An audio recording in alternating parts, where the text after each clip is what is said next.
कौन सी सेवा? भरत जी कहते हैं अज्ञा सम न सुसाहिब सेवा, सो प्रसाद जन पावे देवा, पावे देवा। प्रभु, श्रेष्ठ की आज्ञा का पालन करना ही सर्वश्रेष्ठ सेवा धर्म है। कृपा करके मुझे वही प्रसाद चाहिए। मैं चाहता हूं आप अपने मुख से आज्ञा दें और भरत उस आज्ञा का जीवन में पालन करें। आप कहिए प्रभु क्या करना है? राम जी ने भरत भैया को अपने बगल में बिठाया, बगल में बिठा लिया और कहे राम भरत, तुम तो भाई सब जानते हो, जाना हूं तात तरनिकूल रीति, सत्य संध पितु कीरति प्रीति। राम जी बोले आप तरनी कुल की रीति जानते। तरनी मतलब, तरनी मतलब पता है आपको? बताइए। सूर्य भगवान को तरनी कहते हैं। राम जी बोले आप इस सूर्य वंश की तरनी कुल की रीति जानते हैं। राम, आप रघुकुल की रीति जानते हैं। आप लोग रघुकुल की रीति जानते हैं? रघुकुल रीति सदा चलिया, क्या रीति है? प्राण जाहु बरु बचन जाहि। राम जी बोले ये हमारे वंश की परंपरा है भरत, ये अपने घर का नियम है। हमारे पूर्वज वचन के लिए प्राण का त्याग कर दिए। आप इसको जानते हैं ठीक से। आप पिताजी की कीर्ति को जानते हैं, पिताजी की सत्य निष्ठा को जानते हैं। भरत जी, आप तो अपना धर्म भी जानते हैं और अपने भैया राम का भी धर्म जानते हैं। राम जी यहां एक बात बोले। अभी कितना बज रहा है? 5:30 बजने वाला है। सूर्यास्त कब होगा? 6 बजे के आसपास। बोलिए। मान लीजिए 6 बजे सूर्यास्त होने का समय है और 3 बजे दिन में ही सूर्यास्त हो जाए तो संसार में ऐसा कौन होगा जिसको कष्ट नहीं होगा? आप समझ रहे हैं? सूर्य के अस्त होने का समय सायंकाल 6 बजे है और दिन में 3 बजे ही सूर्य डूब जाए, किसको कष्ट नहीं होगा? राम जी बोले ऐसा ही उत्पात हमारे घर में हो गया भरत। समय से पहले पिताजी हमारे चले गए। आपको बताऊं, महाराज दशरथ अपने जीवन की आयु में 10,000 वर्ष शेष था, उसके पहले चले गए। सरकार, अभी दशरथ जी की उम्र 10,000 वर्ष बची थी, उसके पहले निकल लिए। राम जी अपनी आयु जिए और अपनी आयु जीने के बाद पिताजी की जो 10,000 वर्ष की आयु बची थी उसको भी राम जी जी करके धरती से गए। अब आप कहोगे महाराज यदि मृत्यु निश्चित है तो कोई पहले कैसे चला गया? अकाल मृत्यु कैसे हो गई? यदि जाना तय है तो पहले कोई कैसे चला गया? प्रश्न हो सकता है। दिया देखें आप लोग, दिया इलेक्ट्रिक वाला नहीं, बाती वाला। मान लीजिए एक दिया है, उसमें बाती लगा है और उसमें घी भरा हुआ है और उसको जला दिया गया दिया को।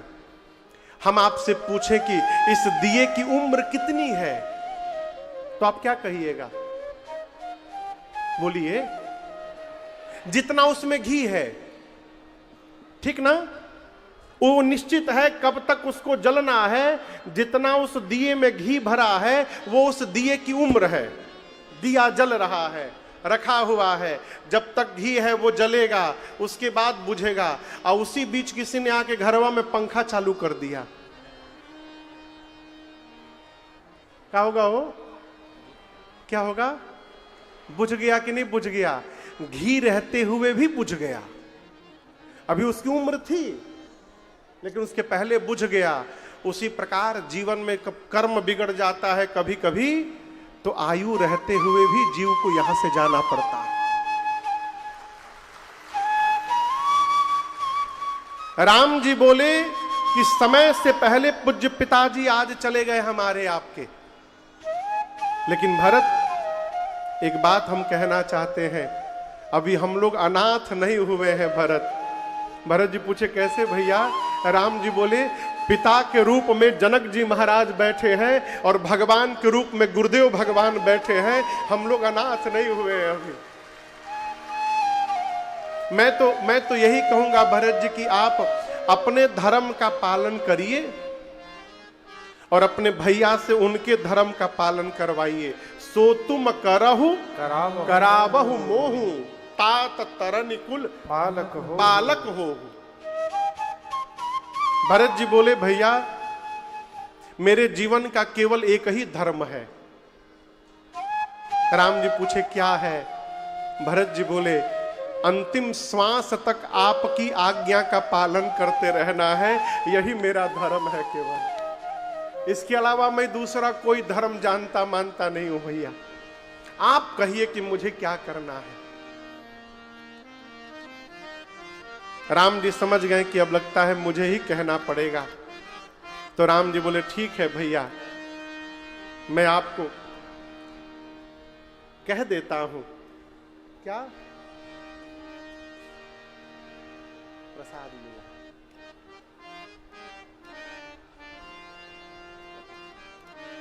राम जी बोल दिए। राम जी कहे चलिए हम और आप मिल करके ना बंटवारा कर लेते हैं। क्या कर लेते हैं?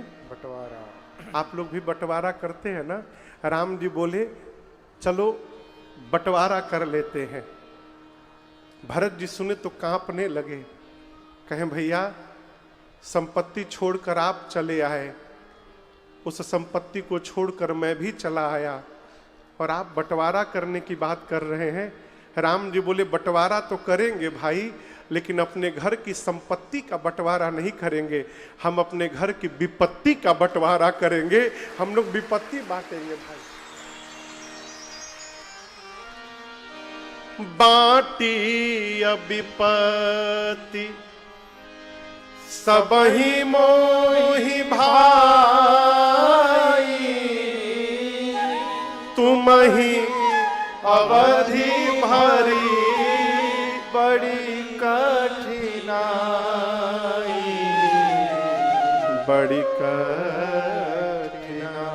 देखिए ये प्रसंग कह रहा है भाई से यदि बंटवारा करना हो ना तो प्रयास करिए संपत्ति में ना करना पड़े, विपत्ति में बंटवारा करिए। संपत्ति बांटने के लिए बहुत लोग मिलेंगे, विपत्ति बांटने के समय कोई नहीं आएगा हो। घर में कोई घटना घट जाएगी ना तो ये कपार भाई होगा वह मुड़वाएगा, बाहर के लोग नहीं मुड़वाएंगे, अपने भाई मुड़िया छिलवाएगा। इस संसार में सबसे अधिक धनवान वही व्यक्ति है जिस मनुष्य के सारे संबंध व्यवस्थित हैं। प्रकार जिस मनुष्य ने अपने सभी संबंधों को व्यवस्थित करके रखा हुआ है, उससे बड़ा धनवान इस संसार में दूसरा कोई नहीं हो सकता। इसलिए मेरी आपसे हाथ जोड़कर प्रार्थना है, अर्थ तो चला जाएगा तो आ जाएगा, संबंध समाप्त हो गया न तो दोबारा नहीं मिलने वाला है। इसलिए प्राथमिकता संबंधों को दी जाए। और ऊपर से भाई, राम जी कहते हैं भरत भाई भुजा होता है, भाई का बल होता है। किसका बल होता है? भाई का। भाई भुजा होता है। भुजा समझते हैं? बोलिए।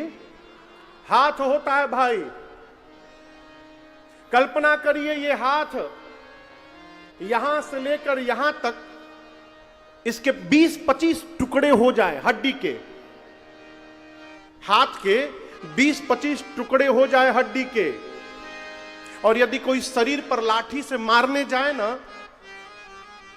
तो शरीर को बचाने के लिए हथवे आगे आएगा। हाथ नहीं सोचता है कि मैं पहले से टूटा हूं और टूट जाऊंगा, नहीं, शरीर पर कोई प्रहार करे, हाथ ही सामने बचाने आता है। राम जी बोले, भरत तुम मेरे भुजा हो, आज प्रहार हो रहा है तुम्हारे भैया के ऊपर काल का, इसको तुम नहीं संभालोगे तो कौन संभालेगा। इसलिए 14 वर्ष मैं वन में रहूंगा और 14 वर्ष मेरे भरत जाकर अयोध्या में रहेंगे। भरत भैया पांव पर गिर गए, बोले प्रभु नाथ भयऊ सुख साथ गए को। अभिषेक की पूरी सामग्री आई है भैया, कहिए तो अभी गुरु जी की आज्ञा लेकर अभिषेक हो जाए। राम जी बोले नहीं, लौटने के बाद जो होगा सो होगा। एक काम करो, अभिषेक की जितनी सामग्री है, अत्रि मुनि बैठे हैं, ये जहां बोले वहां ले जाकर सुरक्षित करो। आप जब चित्रकूट से बांदा जाएंगे ना, आज भी तो रास्ते में कुआं पड़ता है, कुआं। अत्रि मुनि ले जाकर राज्याभिषेक की पूरी सामग्री उसी कुएं में डलवा दिए और बोले भरत जी आज के बाद इस कुएं का नाम भरत कूप होगा, और जो भी मनुष्य इस कुएं के जल को अपने ऊपर एक बार छिड़क लेगा उसे सभी तीर्थों में स्नान करने का फल प्राप्त हो जाएगा। ये इस कुएं की महिमा होगी। कहो कभी अवसर मिले तो दर्शन कराइएगा। भरत जी 5 दिन चित्रकूट का दर्शन किए। 6वें दिन विदा की बैठकी, भाई ये अंतिम 5वीं बैठकी है। राम जी से भरत जी ने आज्ञा मांगा है।